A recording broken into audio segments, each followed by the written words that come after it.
As far as we can discern, the sole purpose of human existence is to kindle a light of meaning in the darkness of mere being.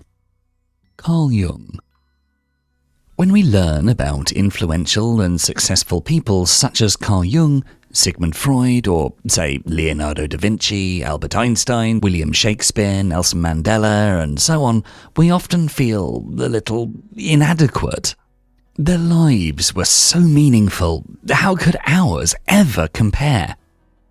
The purpose of life, according to Carl Jung, has nothing to do with what you achieve. It has to do with who you are and how you act.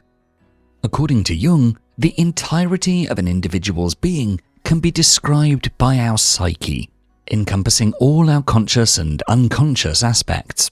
At the center of our consciousness, which is everything we're aware of, is our ego.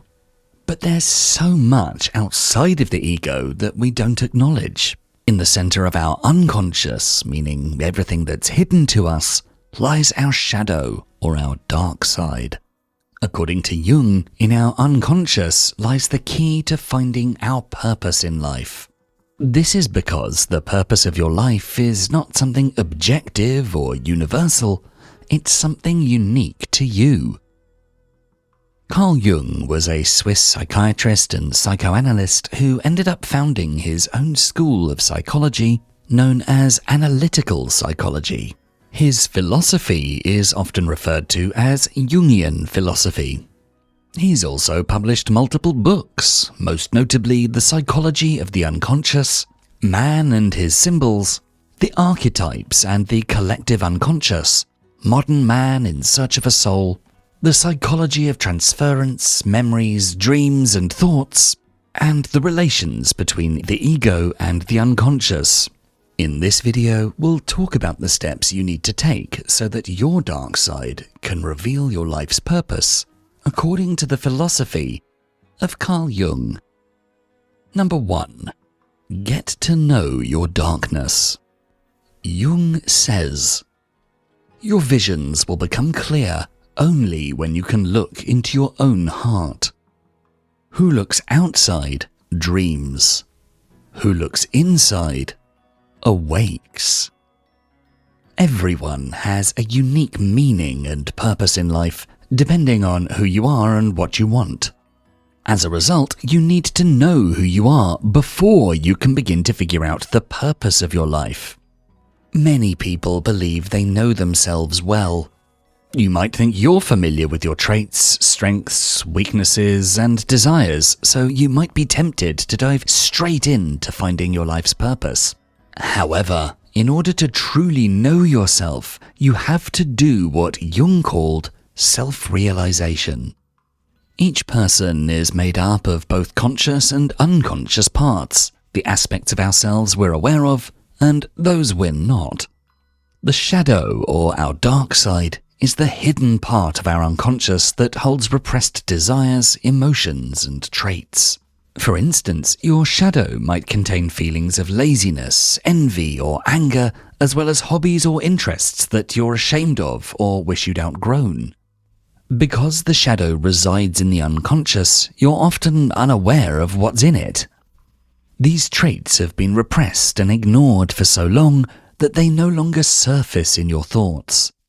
Instead, you tend to over-identify with your persona, the role you unconsciously play to be liked or appreciated by others. This persona acts like a mask you wear when interacting with the world, and you may have multiple masks for different situations. Reintroducing yourself to your shadow requires genuine effort. Engaging in shadow work, or getting to know your dark side, as Jung called it, involves regularly stepping back and reflecting on your behavior, thoughts, and feelings in daily life. This could be done through journaling or meditation. Ask yourself, why did I act the way I did? Did it feel authentic? Why or why not? What was my initial instinct in a given situation? How would I feel if the roles were reversed? It's about interrogating yourself as if you were questioning someone else. Jung emphasized that getting to know your shadow doesn't mean identifying with it. You don't have to define yourself by the traits you usually hide. For example, if your shadow houses anger, you don't need to see yourself as an angry person. Instead, simply acknowledge these traits' existence. Recognize and accept that they're a part of you. Another way your hidden shadow traits often surface is through judgment of others. The traits or behaviors you despise in others are often the ones you fear in yourself. This is called projection. So, whenever you find yourself angry at or irritated by someone else's behavior, take a moment to ask, do I ever exhibit this tendency? If not, why not? Could this be a shadow trait of mine? According to Jung, those who harshly judge selfishness often repress their own selfish thoughts, and those intolerant of impatience in others may be battling their own impatient tendencies. By taking time each day to sit down, perhaps journal, and ask yourself these probing questions, you begin to bring the unconscious into consciousness, truly getting to know yourself. It's important to continue doing shadow work regularly. As you change, there's always more to discover. Making a habit of shadow work is key to continuously getting closer to a meaningful life. Number 2. Work on yourself. In the words of Jung, I don't aspire to be a good man. I aspire to be a whole man. Now that you've found out about your unconscious and perhaps less desirable dark traits, you might be wondering, how can this help me save my life? In fact, you might feel worse about yourself after your self-realization because you can no longer ignore all your bad sides. Jung acknowledged that figuring out who you truly are is an intensely painful and frightening process. Many people think that by repressing bad parts of themselves, by never showing them, is a good way to get rid of them fully. I mean, aren't those who can hold in their anger the most gentle people? And those who push through their laziness, aren't they the most productive people? Well, yes and no. While it is good to want to be better, ignoring traits won't make them go away. Repressing shadow traits often gives them more power. They fester deep inside you, and then, when you're tired, stressed, emotional, or at a breaking point, they suddenly burst out of you. People that don't acknowledge their anger are the ones who have scary, angry outbursts every now and then. People that ignore their laziness end up experiencing burnouts. Ignoring something doesn't make it go away. So now that you actually know your shadow, you can finally do something with it. Whatever you find in your shadow, your dark traits, make them useful. Anger, for example, is only bad if it's excessive or unwarranted. But when someone genuinely hurts you, anger can actually help you advocate for yourself.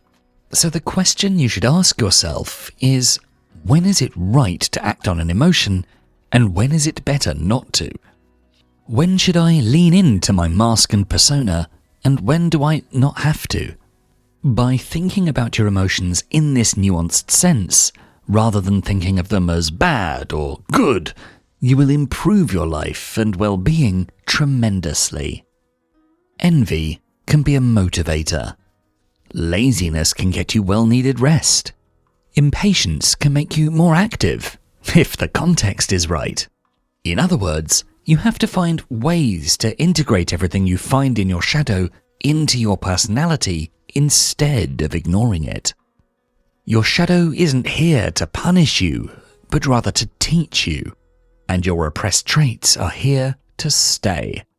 So only if you accept and embrace your dark qualities can you actually improve yourself. The self-knowledge and ability to use all sides of yourself is what you need to find out your life's purpose. Once your shadow is self-integrated, you become more yourself. You'll be more balanced, harmonious, and authentic. Once you've figured out how to use your shadow, you've figured out who you truly are, and thus it'll become much easier to figure out what you truly want and need from life. Self-improvement is another form of shadow work that never ends. There's always more to improve. When you continuously keep improving yourself, you are adding meaning to your life. Number 3. Take action. According to Jung, you are what you do, not what you say you'll do. When you know who you are, how you can best handle your dark traits, and what you believe in, you have to show it. The purpose of life cannot be found in thoughts, but in practice. Jung thought that self-realization had to be shown in what you do rather than what you say. After all, you can only say you're a certain way and want certain things if you act like it. This means that you shouldn't live your life reactively. Don't only react to what happens to you, but also initiate something in your life.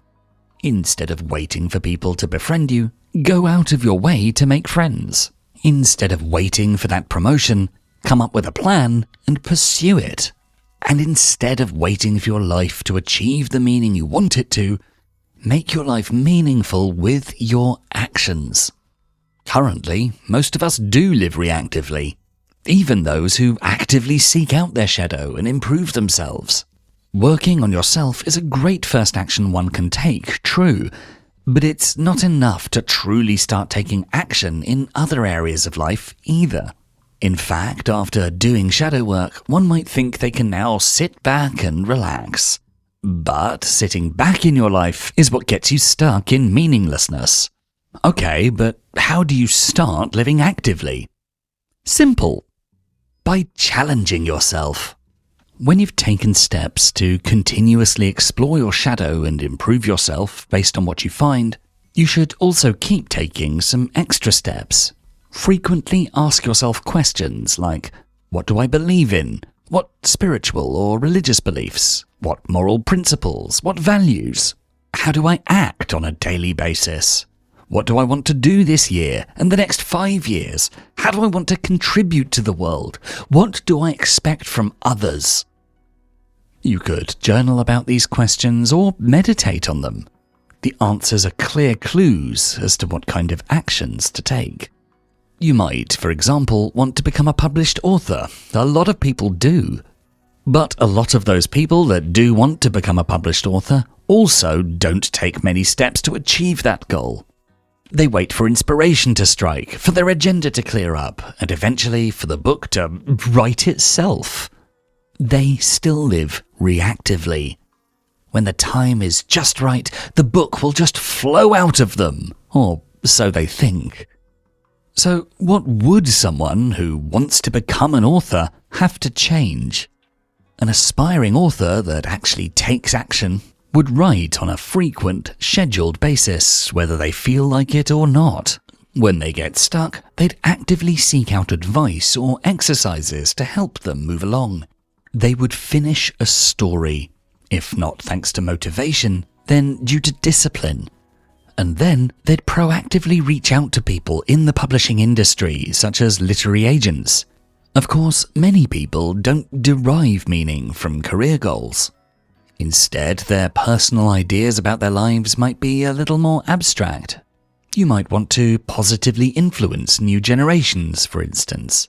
This could be done in many ways, by becoming a parent, a teacher, starting a charity for youth, becoming a youth counsellor, a politician, and more. It's then on you to decide in what way you want to achieve this goal and what actions that requires. Whenever you ask yourself questions about your morals and beliefs, you'll then have to decide what way you can work towards them and what actions you might need to take. It's quite possible to survive when living reactively, but it's not possible to find meaning in a reactive life.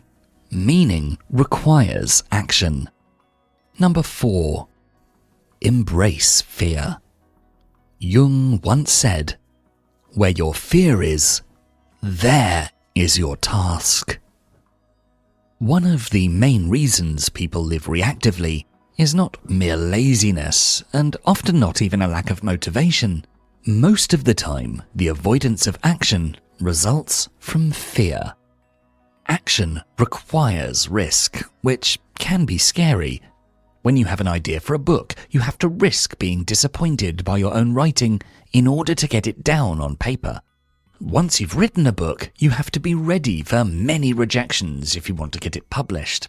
Every single action you can take can result in something negative. You need to be brave to be active. Bravery doesn't stem from a lack of fear. Fear is not to be avoided. If you do, it would go back into your shadow and rule your life even more. Instead, it should be acknowledged. When you have to take a certain action but feel unable to do so, ask yourself why. Are you scared? What are you scared of? What are the things that could go wrong, and how could you deal with them? Fear is often contained by preparation, but don't confuse preparation with rumination or anxiety. Focus only on likely scenarios, not outlandish ones.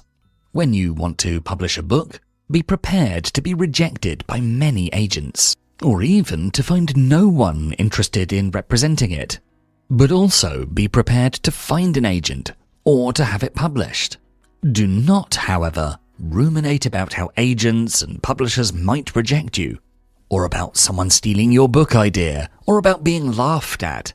Those thoughts are unlikely and unhelpful. By analysing your fear and handling it in the form of preparation, you've already dealt with a great deal of it. The feeling will most likely never fully disappear, so when you've done what you can to minimise your fear, there's only one thing left to do. Dive into the deep. Bravery requires you to face your fears rather than get rid of your fears. Nobody who has ever done anything special has done so by avoiding what they're scared of. As Jung said, where your fear is, that is where your next task is.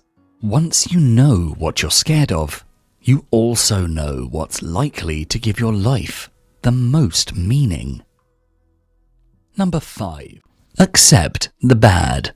In our final quote from Jung for this video, he says, "Even a happy life cannot be without a measure of darkness, and the word happy would lose its meaning if it were not balanced by sadness." Let's see. You know yourself, you're always improving yourself, you're taking actions and taking risks. Is this the recipe to a perfect life? No, nobody's life is perfect. In fact, the most influential people in the world have often experienced the most hardships. And this is because the most influential people are typically the ones that take the most risks, don't let the bad situations get them down, and push through no matter what. So, accepting the bad and disappointing things in life is integral to finding meaning and purpose. In fact, meaning is dependent on it. A life that consists solely of triumph and joy is not a meaningful life, because joy is only as impactful as it is if you also know sadness. You can't win unless defeat was also an option. There can be no light without dark. This means that whenever something bad happens to you, you have to recontextualize it. Don't despair, but rather think, whatever good happens from now on will feel even better now. Aside from contextualizing the good in life, misfortune and mistakes are only opportunities to grow. Every time something happens, your reaction to it tells you something new about yourself. Bad things, then, are integral to your self-discovery, and it's helpful too when it comes to getting to know your shadow. Nobody finds out they should try to be a little more pragmatic unless they've failed to be at some point. And nobody finds out they're resilient and strong unless something in their lives has required them to be. Let's say your novel gets rejected by all the publishing houses you've sent it to.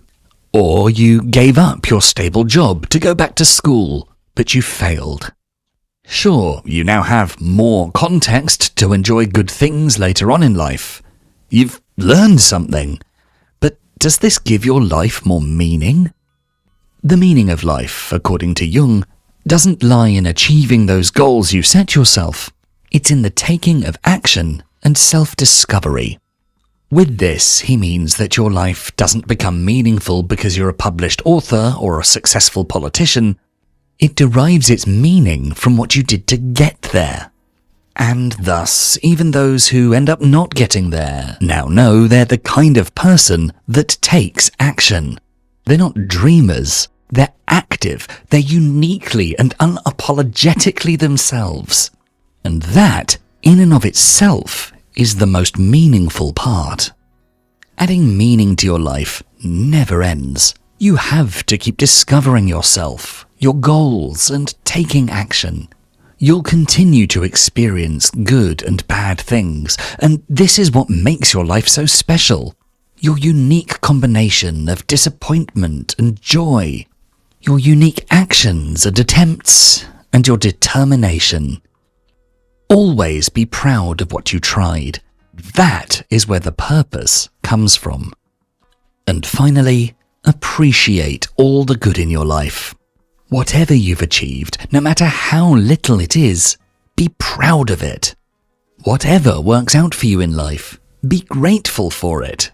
And no matter what happens, know that your life has a purpose, as long as you're the best you can be.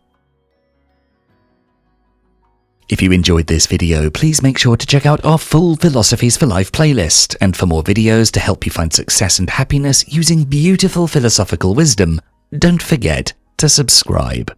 Thanks so much for watching.